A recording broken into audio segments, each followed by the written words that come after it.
In this lecture, we're going to look at a few examples involving sampling and finding the Fourier transform of the sampled signal.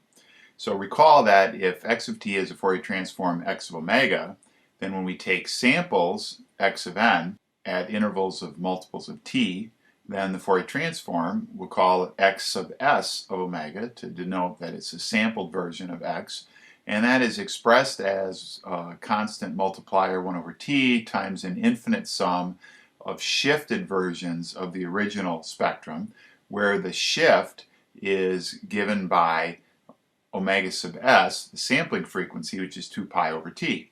And then we had the sampling theorem as well, which said that if the maximum frequency in a particular signal x of t is b, then we have to sample at twice that maximum frequency in order to uniquely reconstruct x of t from its samples x of n. So in the first example, we'll apply the sampling theorem to CD quality audio.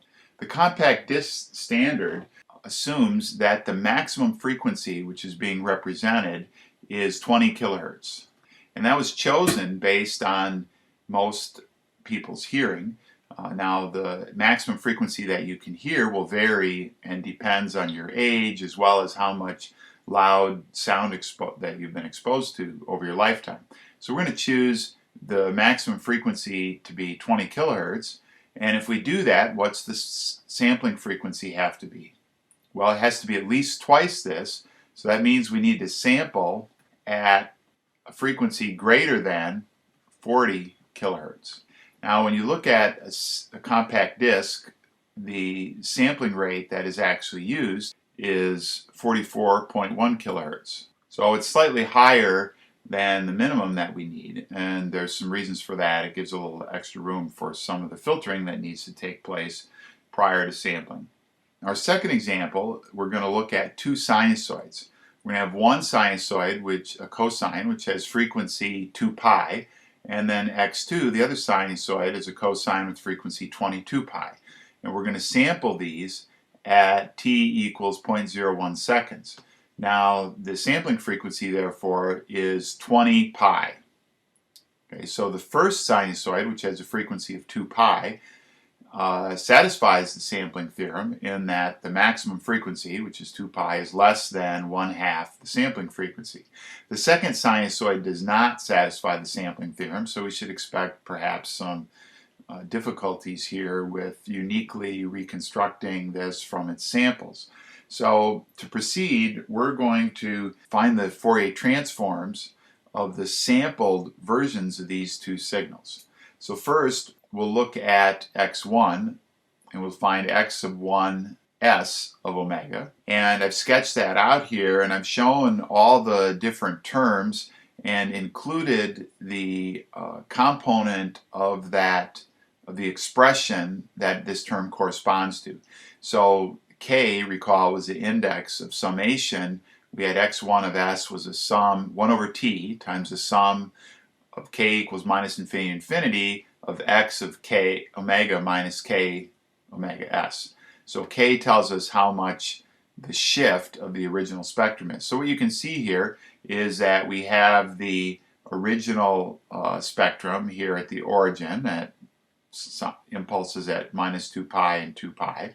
And then when k is equal to 1, we shift x1 up to be centered at omega s, which is 20 pi. So we have impulses at 18 pi and 22 pi. K equals 2 is centered at 40 pi.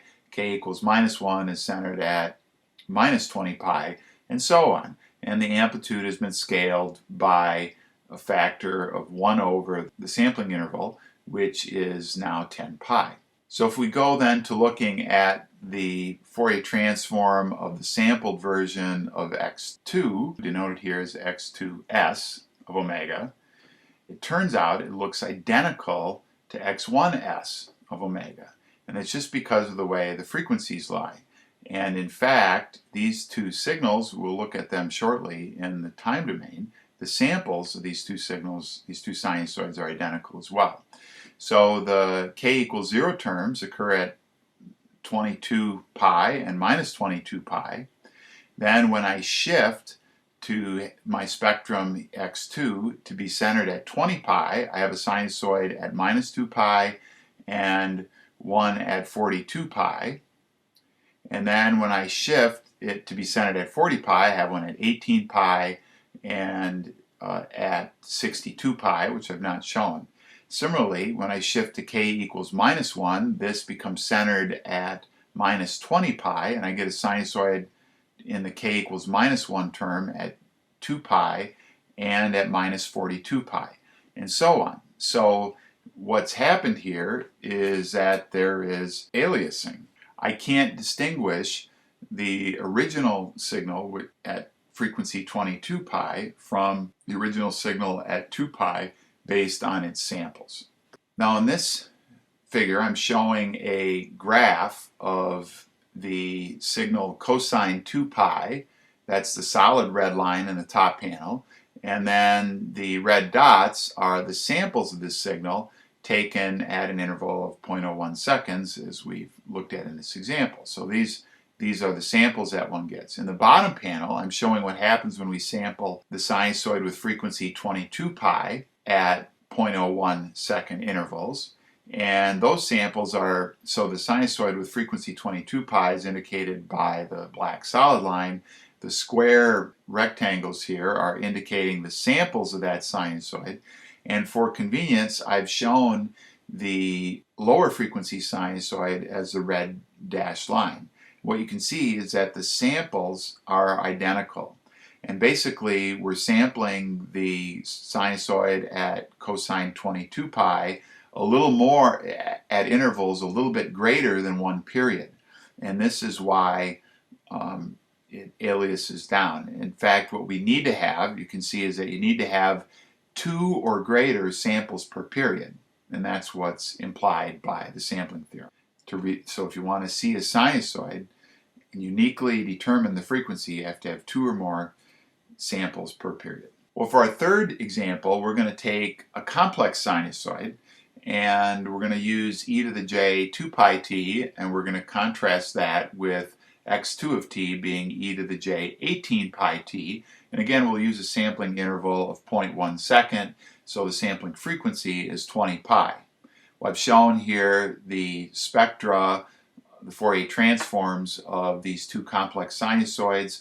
The x1 has an impulse at frequency 2 pi, whereas x2 has an impulse at frequency 18 pi. We can sketch the spectrum or the Fourier transform of the samples of x1 as I've done here. Again, I've labeled which of these impulses correspond to which terms in expression for the Fourier transform for the sampled signal. So this is the k equals 0 term. It matches up with x1 as we'd expect. And the k equals 1 terms at 20 pi plus 2 pi. K equals 2 term is at 40 pi plus 2 pi. And similarly, the k equals minus 1 term is at minus 20 pi plus 2 pi. So that's the Fourier transform of x1, the sampled version of x1. And if we do the same thing for the sampled version of x2, we see now that when again, this x2 does not satisfy the constraints of the sampling theorem because 18 pi is not smaller than 1/2 of 20 pi. Okay, so we should expect aliasing. And indeed, what happens here is that the k equals minus 1 term shows up at minus 2 pi, the k equals 0 term shows up at 18 pi, and so on. And we can't really tell the difference in this case between e to the j 18 pi t and e to the minus j 2 pi t. So this says that the frequency 18 pi aliases to the frequency minus 2 pi. We can illustrate this with an example animation that I've generated in MATLAB. So first, what we're going to do is show a movie of the sinusoid with frequency 2 pi, the complex sinusoid. So remember, positive frequencies rotate in a counterclockwise direction for complex sinusoids when we draw them out. So this is the real axis, is the horizontal axis. The imaginary axis is the vertical one, and the coordinate system that MATLAB is using here is a polar coordinate system where the length of the vector corresponds to the magnitude of the complex sinusoid and the angle of the vector corresponds to its phase. So if we play a movie showing this complex sinusoid with frequency 2 pi, we've got the following. We see that it rotates around and it looks like it's going in the counterclockwise direction. Now we're going to play a movie for the sinusoid with frequency 18 pi. So this sinusoid should be rotating much faster, but still in the counterclockwise direction. But what we see is that it appears to be rotating in the reverse direction. And what it appears to us visually is that it's rotating at a frequency corresponding to the same frequency as positive 2 pi, just in the opposite direction. So it looks like it's rotating at a frequency of minus 2 pi. And this is an explanation for why the wagon wheels in old westerns sometimes appear to be moving backwards, because the movie is sampling the scene, and typically you get 30 frames per second. And so if the wheel is moving faster than the sampling frequency, and it depends how many spokes are, and you have to work all that out, but you can get a reverse motion apparent in the movie. Now for the final example that we're going to generate here, we're going to look at finding the Fourier transform of the sampled signal if the original signal has a Fourier transform illustrated here. It's basically two right triangles that span the frequency range from 6 pi to 8 pi radians per second. So we're going to sample this at, for example, at 1/6 of a second for sampling intervals, and this corresponds to a sampling frequency of 12 pi radians per second. So when I draw the Fourier transform of the sample signal, what we see is that the amplitude has been scaled by 1 over the sampling frequency, which is 6, and because I chose a sampling frequency of 12 pi, I'm going to take x and have the k equals 0 term be centered at 0. So that gives me a triangle here from 6 pi to 8 pi, and that's I've denoted by the k equals 0. Another triangle over here from minus 6 pi to minus 8 pi, and that also denoted by k equals 0.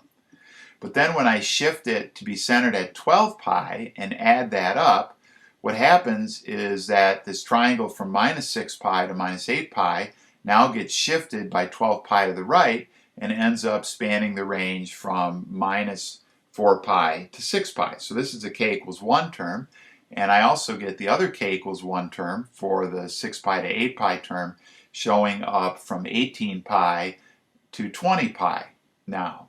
And the same sort of thing happens with k equals minus 1 and k equals minus 2 and k equals 2 and so on, and consequently we get this alias spectrum. So again, we have aliasing here in that the frequency components from that in the original signal were in the band minus 6 pi to minus 8 pi show up now in the band from 4 pi to 6 pi.